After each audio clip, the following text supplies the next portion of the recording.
So the New York Times is out with important new reporting tonight that has now been confirmed by NBC News, I should tell you, that U.S. intelligence officials in recent weeks briefed U.S. senators on the false claim that it was Ukraine that meddled in the 2016 election and not Russia. Intelligence agencies informed senators in recent weeks that that claim is the output of a, quote, years-long campaign by Russia to essentially frame Ukraine as responsible for Moscow's own hacking of the 2016 election. That, of course, puts a whole new shine on the president and his Republican supporters, further promoting that falsehood as they try to defend the president in the impeachment context.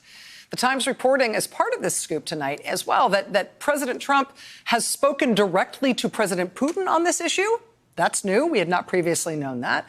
The Times also reporting, intriguingly, that as part of the same effort, the Russians have also promoted a theory, essentially, that the president's campaign chairman, Paul Manafort, was framed, that the so-called black ledger that showed him taking millions of dollars in illicit payments from Ukraine is somehow not real information, and that presumably he shouldn't be in jail.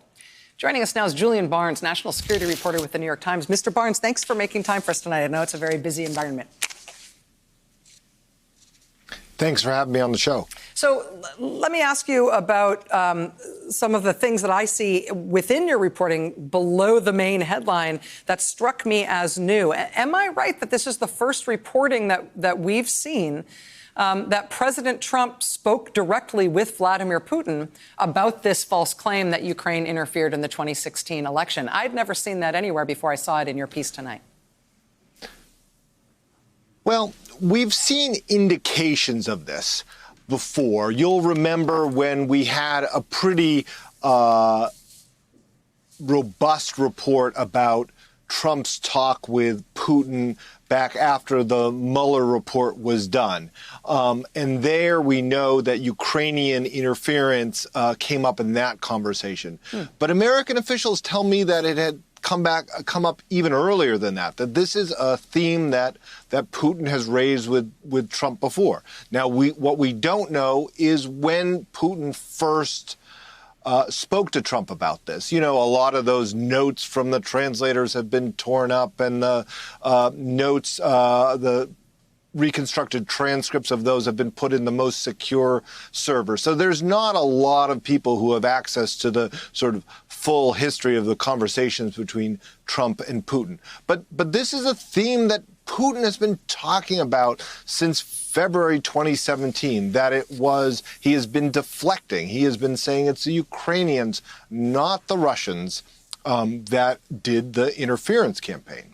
In terms of this is almost incredible news. I mean, I do think this is really important reporting that U.S. intelligence agencies have not only come to this conclusion that claim about Ukrainian election interference has been promulgated by Russian intelligence for purposes of benefiting the Russian government.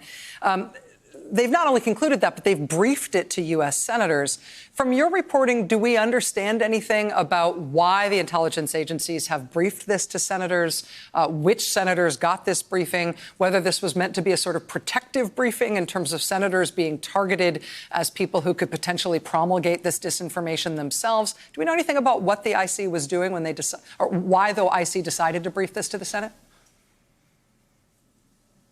That's an excellent question, because what we can't say is, were intelligence officers upset by this coming so forcefully into mainstream discussion, into political debate in Capitol Hill? The timing suggests maybe. The timing suggests that this was not new information. The United States has known about this interference, this disinformation campaign for quite some time.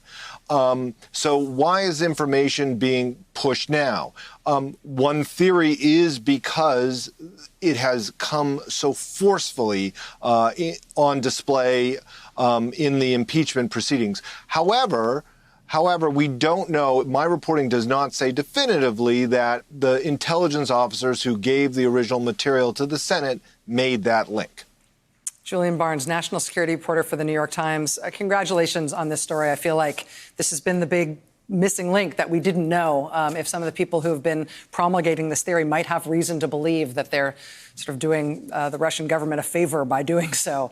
And you've really helped us advance our understanding about this as the country. Thanks very much for being here tonight, Julian. Thank you. All right, we've got much more ahead tonight. Busy night. Stay with us.